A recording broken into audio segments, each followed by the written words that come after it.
certo? Então eu perguntei, como quem não quer nada, né? Por que tem que fazer primeira comunhão? Para minha surpresa, um dos casais me diz assim, não, é porque a gente é católico e então não sei o que, e a barba do padre, e o rato azul, e o hoje vai chover, e não sabiam, souberam, não sabiam explicar por quê. Sacou? Isso me leva a deduzir que uma mentira repetida muitas vezes, as pessoas começam a copiar aquilo como se aquilo fosse a máxima verdade e como se aquilo fosse estritamente necessário para a felicidade de alguém. Como é que se produz uma mente cauterizada? Apostatando da fé. Como é que se apostata da fé? Ouvindo espíritos enganadores. Então eu queria te explicar um pouco esse verso, porque essa passagem aqui fala algumas coisas que você não pode passar por cima pura e simplesmente e continuar leigo ou leiga em relação a exatamente o que está dizendo aí. O que é uma consciência cauterizada, uma mente cauterizada? É uma mente que está repleta de informações e para esta pessoa aquilo é a máxima verdade e naquele conceito que ela tem, ninguém toca. Essa pessoa tem um escudo, eu não sei se você sabe o que é cautério. Vamos falar a grosso modo, ok? De forma simples. Pedro Kelly, ao estilo Pedro Kelly. Quando você vê num filme, vamos falar também, um cara tá lá brigando, o cara é o herói do filme, tá lá brigando, de repente alguém foi e enfiou uma faca, um vidro, alguma coisa no braço, ou aqui, ou na perna, e aquilo fez uma ferida. Então aquela pessoa está fugindo, não tem bem como se cuidar, então ele vai lá, esquenta um ferro, uma faca no fogo, e aí aquele corte está ali aberto, sangrando, ele pega aquela faca bem quente, vermelha, embrasa e aquilo ali normalmente, me perdoem, vai estancar o sangramento porque derrete de tal forma aquela camada daquela pele que cria uma crosta dura. Isso é um cautério. Perdoem a grosseria, a forma grosseira de falar de uma coisa tão séria. Se tem algum cirurgião que está me assistindo aí, entenda que eu sou do ramo da teologia. Então eu sou um total ignorante em termos de cirurgia. Mas isso é um cautério, você não pode dizer que eu estou errado. Então, quando usamos a expressão consciências cauterizadas, significa uma consciência endurecida de tanto receber uma determinada informação que está instalada ali e de tanto que foi batido e repetido aquilo ali, aquilo se transformou em verdade para aquela pessoa. Isso é uma mente cauterizada. E a mente pode ser cauterizada em relação a várias coisas, mas no meu caso aqui, eu estou me dirigindo agora às opiniões e entendimentos espirituais. Por exemplo, uma mente cauterizada não compreende muito bem o que eu acabei de falar. O espírito diz claramente, essa palavra espírito está com E maiúsculo. Uma mente cauterizada não percebe essa diferença. E depois fala espíritos enganadores, e esse espírito está com E minúsculo. Uma pessoa que tem a mente cauterizada, quando ela lê espírito, para ela é tudo a mesma coisa. Por quê? Porque uma mente cauterizada limita o entendimento dessa consciência, dessa pessoa espiritual. Essa pessoa, então, ela não tem a condição de compreender claramente, ela não alarga o entendimento de forma que ela possa entender que tem muita coisa que ela não compreende assim ainda na sua própria vida. Então, penso que te expliquei um pouquinho o que é uma mente cauterizada. E aqui fala também uma outra palavra, alguns apostatarão da fé. O que é apostatar? Apostatar significa afastar-se. Afastar-se de algo. Apostatei. Eu apostatei dos estádios de futebol. Por quê, Pedro Kelly? Porque eu não vou pagar R$ 500 para ver o jogador que ganha 3 milhões por mês chutar a bola de uma forma que eu... Não, vamos deixar isso para lá, porque você vai dizer que eu sou melhor do que eu... Não é isso, mas... O cara vai bater um escanteio e joga a bola para fora, abençoado. Os caras hoje em dia batem lateral para fora. Eu não vou pagar R$ 500 para ver um futebol desse, então eu apostatei dos campos de futebol. Entendeu o que significa apostatar? Apostatar é se afastar de algo. Agora, preste atenção. Para alguém apostatar de algo, é necessário que tenha estado nesse algo primeiro. Então, o apóstolo Paulo aqui está falando como pessoas que já estiveram debaixo do seu ministério, tá? Porque senão... Para você apostatar da fé, primeiro você tem que estar na fé. Isso é uma coisa lógica, verdade? Senão, como é que você vai apostatar de algo se você não esteve nesse algo primeiro? Ah, entendi. Então, apostatar significa se afastar. Nesse caso aqui, o apóstolo Paulo está dizendo, alguns apostatarão da fé. E não é a fé de Hebreus 11. A fé é entendimento. Participaram do ministério dele e de repente apostataram do ministério dele. Tem gente que já ouviu Reconciliados com Cristo, já participou aqui do ministério Pedro Kelly, Reconciliados com Cristo, né? E apostatou daqui. Então, como é que essa pessoa apostatou? Aqui está respondendo como é que se apostata da fé. Ouvindo espíritos enganadores. Que são espíritos enganadores? Espíritos com E minúsculo significa também uma doutrina, uma forma de ensino, uma forma de ser, né? Espíritos enganadores, ou seja, um ensino, uma doutrina que enganou, uma mentira dita 1000 vezes. Um espírito que enganou. Quando a gente fala, quem são os espíritos enganadores? Lá em Efésios capítulo 6, verso 12, diz que a nossa luta é contra os principados e potestades, governadores das trevas, papapá. Esses são os espíritos enganadores, as pessoas que estão por aí em programas de rádio, de televisão e até de internet também, ensinando coisas que não convêm. Eu não estou falando de filme pornô, eu estou falando que coisas espirituais. Venha para cá, ensinando o que não convém em relação aos assuntos espirituais. Por exemplo, ensinando que o pecado está vigorando e que o inferno está de portas abertas, dependendo aí de você entrar nele. O que você faz para entrar no inferno? Você, se for no funk, se for no Rock in Rio, se for no... não sei aonde, isso aí é coisa do diabo. Não é assim? Esses são espíritos que enganam. Por quê? Porque eles trabalham com mentiras repetidas 1000 vezes. Então as pessoas têm conceitos que cauterizaram sua mente e elas acreditam nessas coisas medievais. É ridículo, não? Pois é, mas é assim que funciona o ser humano. Mas aqui fala outra coisa, escutando espíritos enganadores e doutrinas de demônios. O que são doutrinas de demônios? Olha, são aquelas pregações onde se exalta a vivência, a existência do diabo. Se você olhar em toda a vida de Jesus, aí você olha pela Bíblia aí, onde foi que os chamados demônios tiveram algum tipo de evidência? Bom, nos dias de Jesus de Nazaré.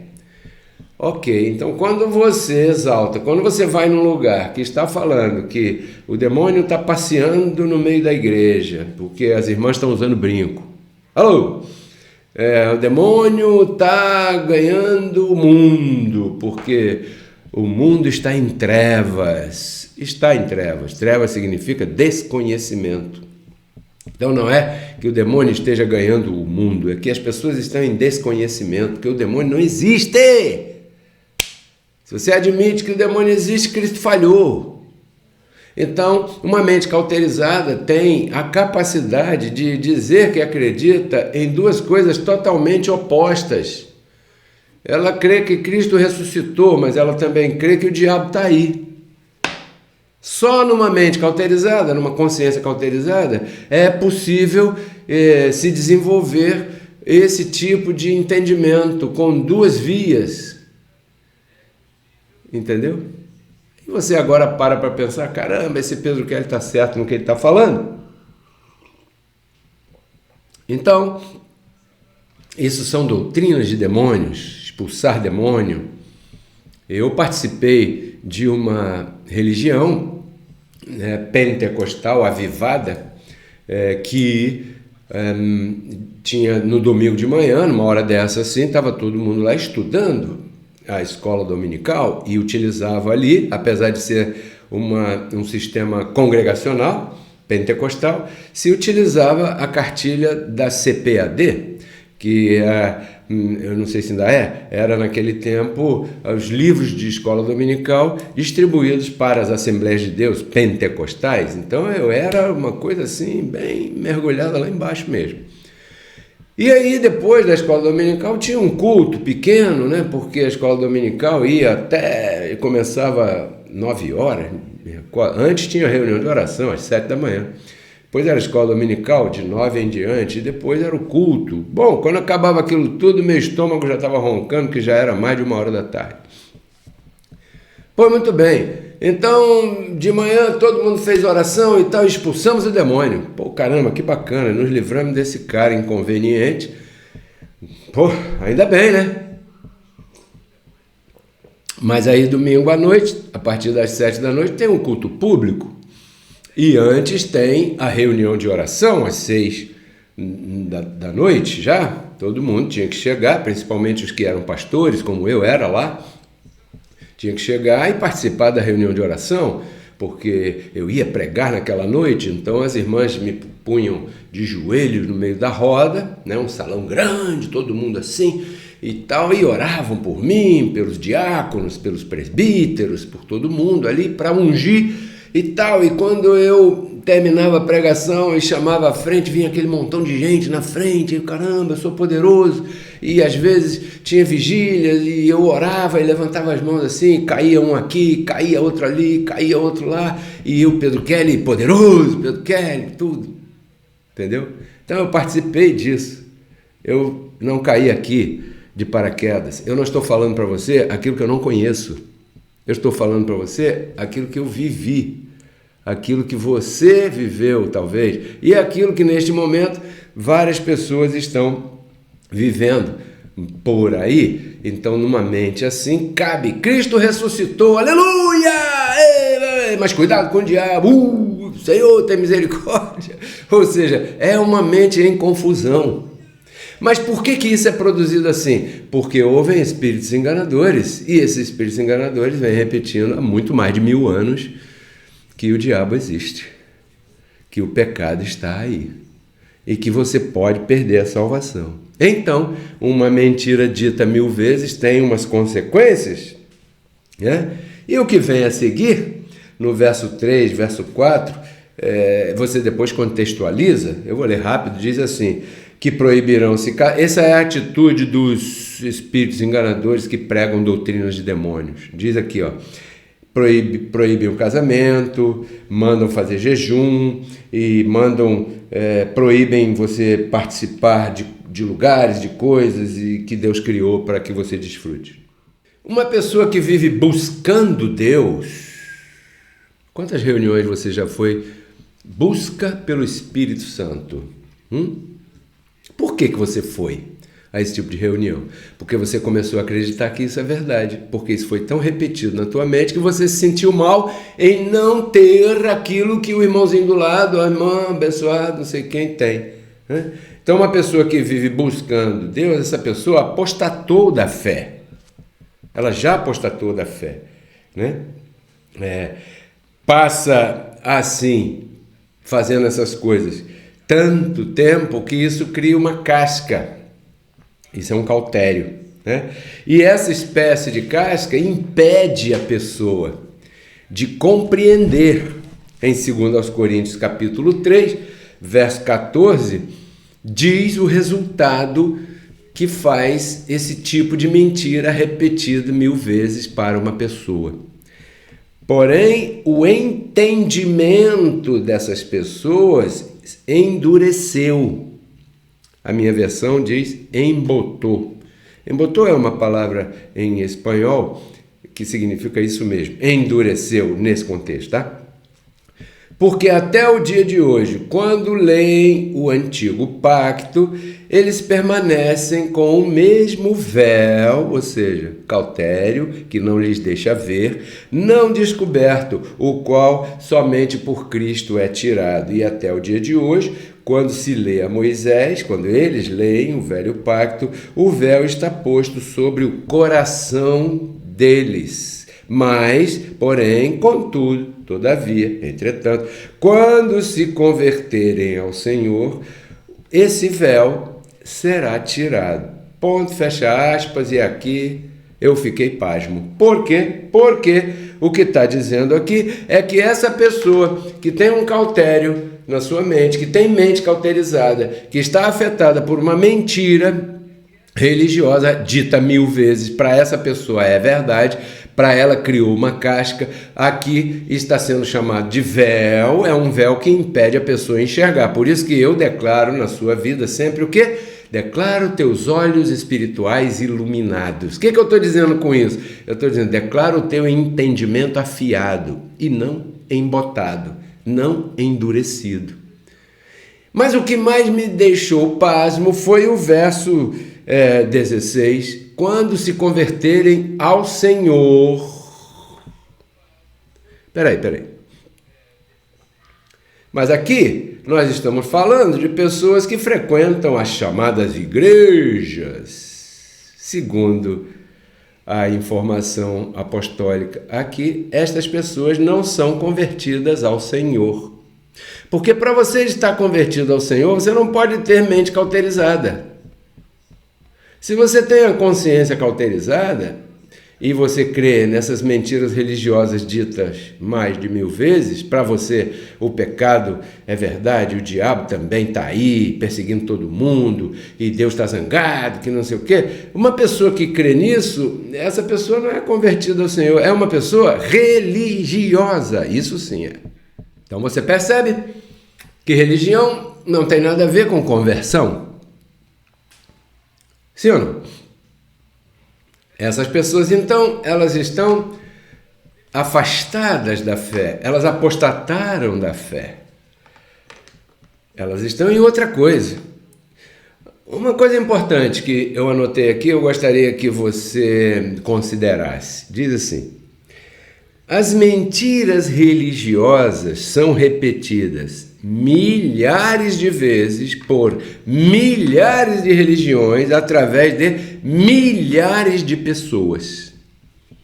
Qual é o resultado disso? Extremamente danoso, extremamente mal, extremamente prejudicial. E isso explica por que as pessoas são como são em relação à espiritualidade.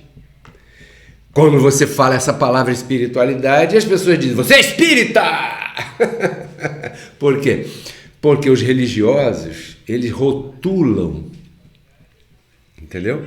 Eles se apossaram de algumas palavras e expressões.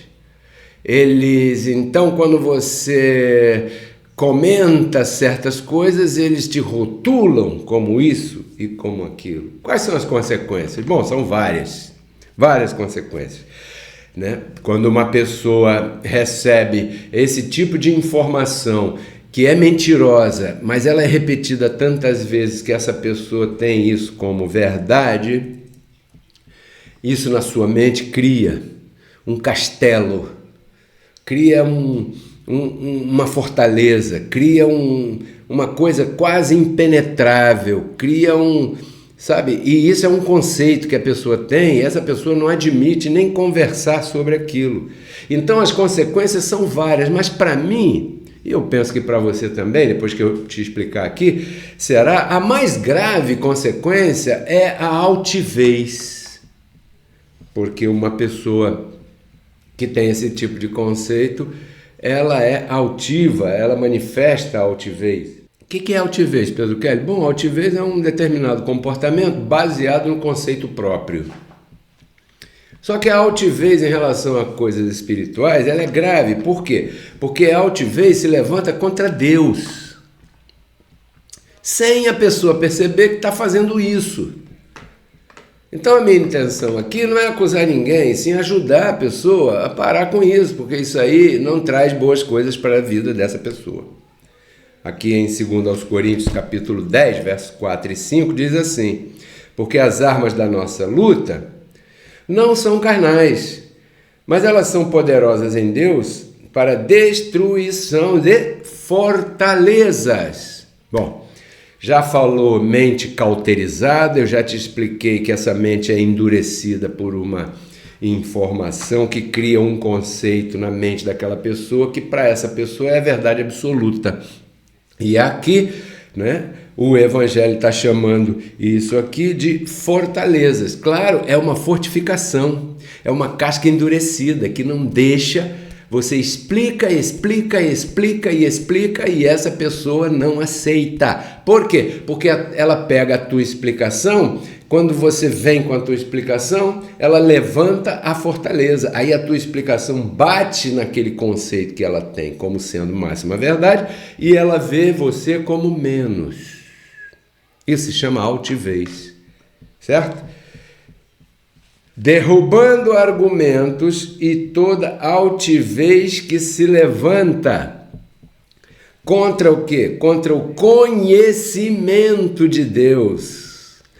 Quer dizer que quando você chega com uma informação de conhecimento, essa pessoa, como ela tem essa fortaleza, que é o cautério, você está entendendo tudo isso se levanta contra esse conhecimento. Por mais inteligente que seja a tua exposição, por mais didático ou didática que você seja, naquele momento de explanar aquilo que você está explicando para aquela pessoa, essa pessoa tem aí uma fortaleza e nesse momento esse conceito se levanta como altivez contra o conhecimento que você está transmitindo.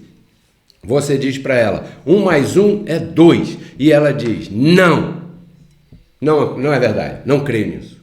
É incrível, né? Claro que eu te dei um exemplo. Você diz assim para ela, fulano, escuta aqui.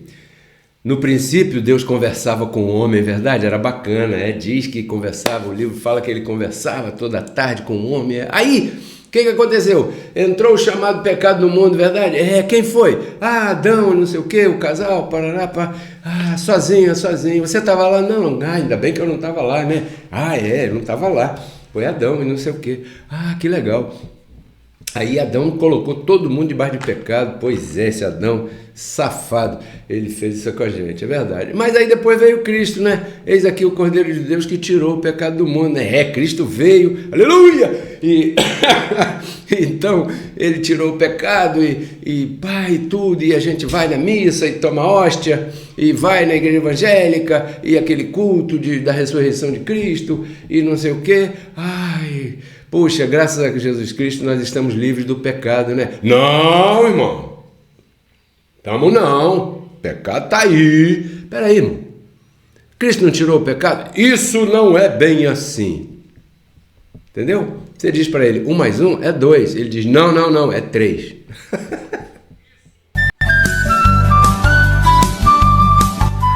Se você gostou do tema que você acabou de ouvir e deseja conhecer um pouco mais sobre este e outros maravilhosos assuntos, eu te convido a visitar o nosso canal no YouTube Pedro Kelly RCC. Ali estão publicadas todas as nossas palestras e ministrações que têm como objetivo agregar na tua vida valores espirituais, emocionais e materiais. Espero que você se inscreva no canal, que você goste do material e principalmente que você compartilhe com todos os teus amigos. Até breve. Porque Cristo na cruz não transformou a nossa carne, né? Ele resgatou o nosso espírito. A Bíblia diz que Deus estava em Cristo reconciliando consigo os seus filhos, né? E nos entregou a palavra da reconciliação. E a palavra da reconciliação é essa que nós pregamos.